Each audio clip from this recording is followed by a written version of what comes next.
Hello friends, how are you? So I hope you all are doing good. चलो sir, हम लोग continue कर रहे हैं क्या? Sir, IPCC paper number 3, cost accounting financial management, November 2020 paper की discussion. ठीक है जी. और अगर आप लोगों ने अभी तक चैनल को सब्सक्राइब नहीं किया तो फट से सब्सक्राइब कर दो सर, और बेल आइकन भी दबा दो सो दैट आप लोगों को तक नोटिफिकेशंस आती रहे, क्योंकि बहुत सारे कोर्सेज अभी लाइंड अप हैं, बहुत सारे कोर्सेज आने वाले हैं, यूजफुल कोर्सेज हैं सर, डेफिनेटली.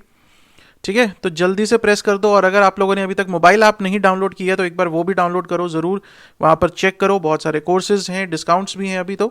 ठीक, तो डू चेक दैट. चलो सर, कंटिन्यू करते हैं हम लोग अपने क्वेश्चन नंबर 3 की तरफ आगे बढ़ते हैं. क्वेश्चन नंबर 2 हम लोगों ने कर लिया था, अब आते हैं सर क्वेश्चन नंबर 3 की तरफ. क्वेश्चन नंबर 3 का ए पार्ट पढ़ते हैं. जैसे मैंने लास्ट लेक्चर में भी कहा था कि सर ये जो है क्वेश्चन जो बड़ा अनकन्वेंशनल सा क्वेश्चन है सर, समझ नहीं आया कौन से चैप्टर से क्वेश्चन है. ठीक है, चलो सर देखते हैं क्वेश्चन क्या है. बेसिकली डिसीजन मेकिंग का क्वेश्चन है. ठीक है ना, है कॉस्टिंग का सर, लेकिन डिसीजन मेकिंग का. चलो. A company is considering four alternative proposals for a new toy manufacturing machine launched in the market. New machine is expected to produce approximately 25,000 toys every year. एक साल में 25,000 toys बनाने का उसका expectation है. The proposals are as follows. Purchase and maintain the new toy manufacturing machine and bear all related cost. वो कहता है ये पहली ऑप्शन क्या है कि बाय कर लो सर, मशीन खरीद लो और सारी कॉस्ट बियर करो. These machine will run on fuel.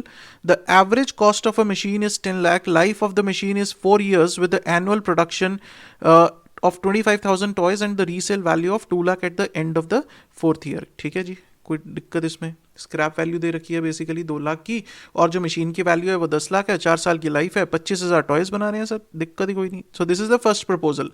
Second proposal क्या है? Hire from agency A.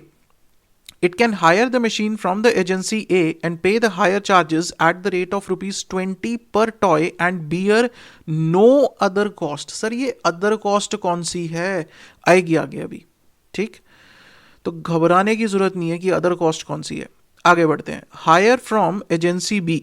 It can hire the machine from agency B and pay the hire charges at the rate of ₹12 per toy, right, and also bear the insurance cost. All other cost will be borne by agency B. ठीक है, आगे बढ़ते हैं.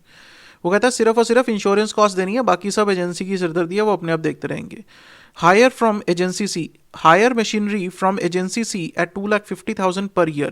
These machines are more advanced and run on electricity and therefore the running cost is considerably low. The company will have to bear the cost of electricity, licensing fees and spare parts. However, repairs and maintenance and insurance costs are borne by agency C.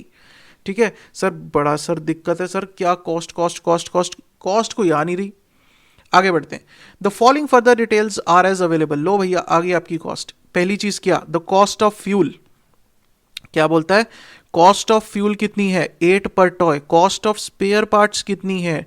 0.20 per toy. And cost of electricity is ₹2 per toy. ठीक है. Further, the cost of repair and maintenance is rupees 0.25 per toy. The amount of licensing fees to be paid is 5,000 per machine per annum. And the cost of insurance. अच्छा जी, licensing fee आ गई sir. ठीक है, cost of repair and maintenance आ गई, cost of electricity आ गई. ठीक, आगे. The cost of insurance is to be paid is 25,000 per machine per annum. Consider no taxes. You are required to calculate the relative cost of 4 proposals on the cost per toy basis. Rank the proposal on the basis of total cost for 25,000 toys per year. Right? उसके बाद recommend the best proposal to the company in the view of the two above. Right? Sir, सबसे पहली चीज क्या होती है examination में जब हम पढ़ते हैं ना, जब हम देखते हैं कि इतना लंबा क्वेश्चन है, हम लोग वैसे ही घबरा जाते हैं. राइट? तो ये एक चीज फियर जो है ना, वो मन से निकालना बहुत जरूरी है कि अगर क्वेश्चन इतना लंबा भी है तो घबराने की जरूरत नहीं है. उसको ध्यान से पढ़ो, क्वेश्चन कहना क्या चाहता है, क्वेश्चन मांग क्या रहा है हमसे. इट इज नॉट नेसेसरी कि क्वेश्चन इतना लंबा है तो टफ ही होगा क्वेश्चन. इनफैक्ट ये जो क्वेश्चन है ना, बहुत ज्यादा इजी क्वेश्चन है, बहुत इजी क्वेश्चन है ये. करना क्या है, वो कहता है कि सर ये 4 प्रपोजल्स हैं, इन 4 प्रपोजल्स की मुझे कॉस्ट बता दो क्या आएगी पर टॉय, फिर उसको रैंक कर दो, फिर एडवाइस दे दो अपनी, बस इतना सा मांग रहा है वो। अब कॉस्ट क्या क्या होगी, देखो यहां पे हम लोग कर रहे हैं बाय, ठीक है, तो मतलब है यहां पे बाय कर रहे हैं तो मशीनरी अपनी है, मशीनरी अपनी है तो हम लोग हर साल क्या चार्ज करेंगे, डेप्रीसिएशन। तो एक तो डेप्रीसिएशन का खर्चा हो गया सर हर साल का। उसके बाद यहाँ पे हायर है, हायर है, हायर है, तो यहाँ पे डेप्रीसिएशन तो मिलेगी नहीं, क्या मिलेंगे, हायर चार्जेस। उसके अलावा कौन कौन से खर्चे हैं, उसके अलावा कॉस्ट ऑफ फ्यूल है, कॉस्ट ऑफ स्पेयर पार्ट्स है, इलेक्ट्रिसिटी कॉस्ट है, रिपेयर्स एंड मेंटेनेंस की कॉस्ट है, लाइसेंसिंग फी और इंश्योरेंस है, राइट। अब ये सारी की सारी कॉस्ट लेकर हमें एक ऐसी स्टेटमेंट बनानी है जिससे हमें ये पता चले कि सर पर टॉय हमें चारों ऑप्शंस में कितनी कॉस्ट पड़ रही है, बस इतना सा काम करना है सर, और कुछ नहीं करना हमें। ठीक, चलो स्टार्ट करते हैं अब हम लोग क्वेश्चन नंबर 3 ए पार्ट। ठीक, तो हम लोग लिखेंगे sir statement of cost, statement of cost. हमें बेसिकली 4 प्रपोजल्स को इवैल्यूएट करना है कि कौन सा प्रपोजल हमारे लिए जो है वो अच्छा है। पर्टिकुलर्स, उसके बाद P1, P2, P3 and P4। ठीक, चलो सर शुरू करते हैं। पहले क्या करेंगे सर, सारी की सारी कॉस्ट लिख लो, कौन कौन सी कॉस्ट है। सबसे बेस्ट वे क्या है, सबसे पहले क्या आएगा, अगर बाय करेंगे तो सर हमें क्या होगी, डेप्रीसिएशन मिलेगी, ठीक है। उसके बाद अगर हायर करते हैं तो हमें हायर चार्जेस पे करने पड़ेंगे।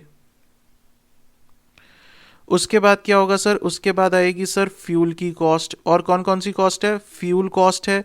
उसके बाद मेरे पास है स्पेयर पार्ट्स की कॉस्ट, स्पेयर पार्ट्स की कॉस्ट है।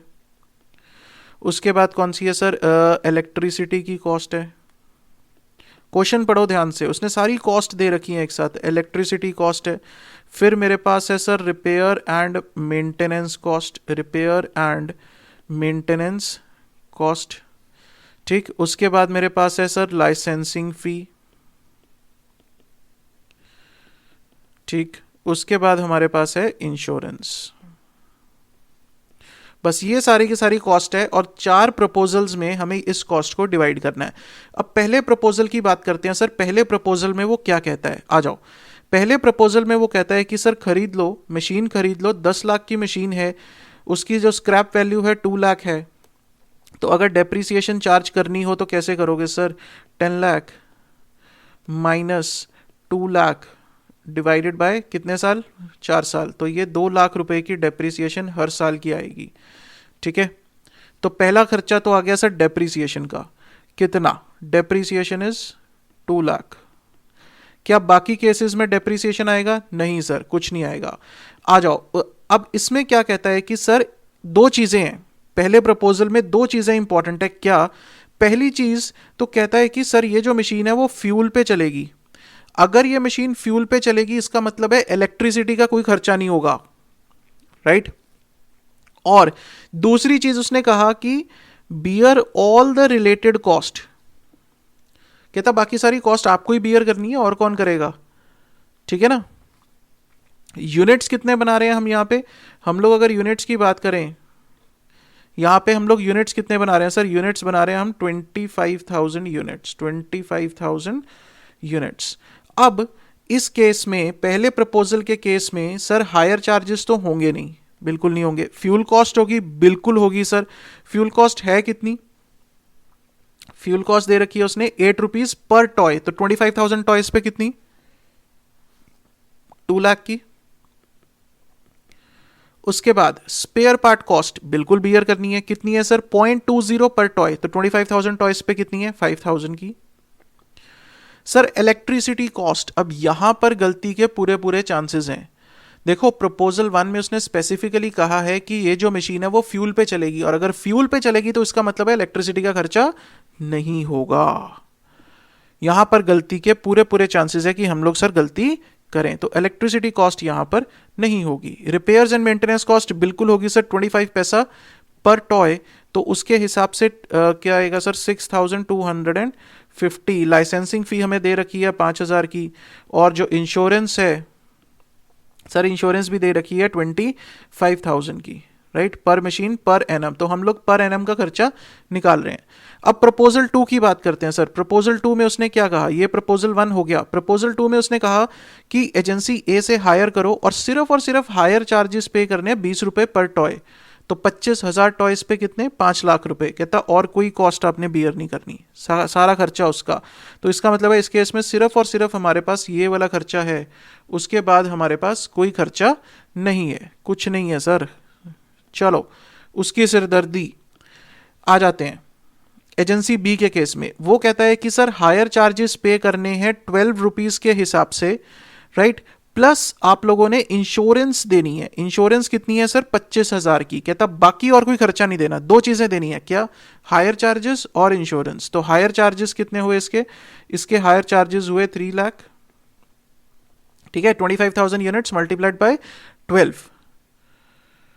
ठीक है जी। और साथ में और क्या देना सर, और सिर्फ देना है इंश्योरेंस का खर्चा, दैट इज 25,000। आ जाओ प्रपोजल 4 पे। हायर फ्रॉम एजेंसी सी, एक तो हायर चार्जेस देने हैं कितने, 2,50,000 के दे देंगे सर, 2,50,000 के हायर चार्जेस हो गए, ठीक है। बाकी के खर्चे अभी देखते हैं क्या कहता है। बाकी के खर्चे वो कहता है कि सर क्या देना है। एक तो उसने कहा कि ये जो मशीन है वो इलेक्ट्रिसिटी पे चलेगी, इसका मतलब है फ्यूल का खर्चा तो होगा ही नहीं, ठीक, पहली बात खत्म होगी वहां पे। The company will have to bear cost of electricity, licensing fees and spare parts. कहता 3 चीजें देनी है, स्पेयर पार्ट्स, इलेक्ट्रिसिटी का खर्चा और लाइसेंसिंग फीस, बस, बाकी एजेंसी देखेगी। अब स्पेयर पार्ट का खर्चा अगर देना है तो 5,000 रुपए, फ्यूल तो होगा नहीं सर, स्पेयर पार्ट आ गया 5,000, इलेक्ट्रिसिटी देनी है 50,000 की, और उसके बाद रिपेयर एंड मेंटेनेंस नहीं देना 5,000 का। हमने क्या देना है, लाइसेंसिंग फीस देनी है, इंश्योरेंस भी नहीं देना। सो this is what the question says, ठीक है। हमने कुछ नहीं किया सर, जो उसने प्रपोजल्स दे रखे थे उसने कहा ये कॉस्ट ले लो, ये छोड़ दो, ये ले लो, ये छोड़ दो, हमने वही किया है, ठीक है। तो अब क्या करेंगे, अब हम लोग लगाएंगे इसका टोटल। तो हमारे पास क्या आएगी सर, टोटल कॉस्ट आ जाएगी। यहां पे क्या आ गया sir, total cost, total relevant cost कितनी आ गई हमारे पास, 4,41,250। यहाँ पे आ गई सर 5 लाख, यहाँ पे आ गई मेरे पास 3,25,000 की, और यहाँ पर आ गई सर 3,10,000 की, ठीक है।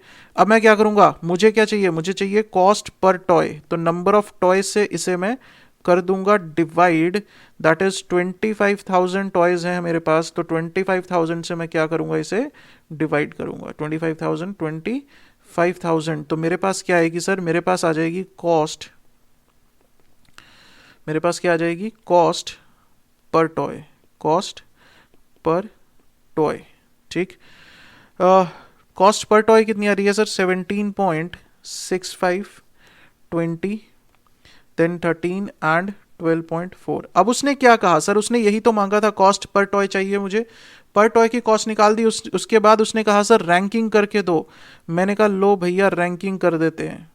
रैंकिंग कैसी करोगे, कौन सा प्रपोजल एक्सेप्ट करोगे सर, वो प्रपोजल एक्सेप्ट करेंगे जिसमें कॉस्ट पर टॉय जो है वो सबसे ज्यादा कम होगी। तो मतलब क्या सर, प्रपोजल 4 का रैंक 1 होगा, इसका रैंक 2 होगा, इसका रैंक 3 होगा, और फाइनली रैंक 4।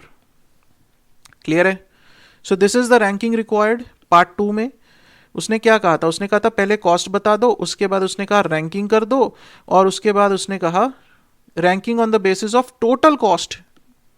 लो सर, टोटल कॉस्ट के बेसिस पे भी रैंकिंग यही बनती है।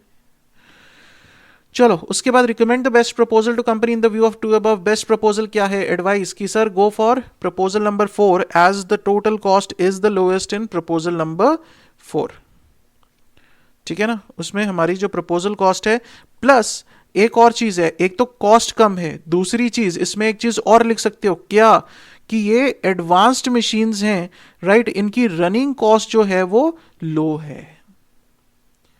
दो चीजें इंपॉर्टेंट है, क्वेश्चन में से ही लाइन उठा ली सर हमने एडवाइस देने के लिए, बस।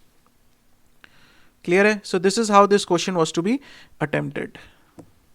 Question number 3 A part, costing का क्वेश्चन था हमारे पास, ठीक है। तो ये इस तरह से क्वेश्चन अटेम्प्ट होना था। बताओ कुछ भी मुश्किल था? कुछ मुश्किल नहीं था सर, जो दे रखा था उसको सिर्फ और सिर्फ एक स्टेटमेंट में पुट करना था, दैट्स इट, और इसके अलावा हमें कुछ भी नहीं करना था। ठीक है जी, तो ये हो गया सर क्वेश्चन नंबर 3 का ए पार्ट। नाउ मूविंग ऑन, हम लोग नेक्स्ट लेक्चर में अब करेंगे क्वेश्चन नंबर 3 का ही बी पार्ट। ठीक है, नेक्स्ट लेक्चर में इसको टेकअप करेंगे, क्वेश्चन नंबर 3 का B part, right? So see you guys in the next lecture. Till then stay safe, stay healthy, thank you so much.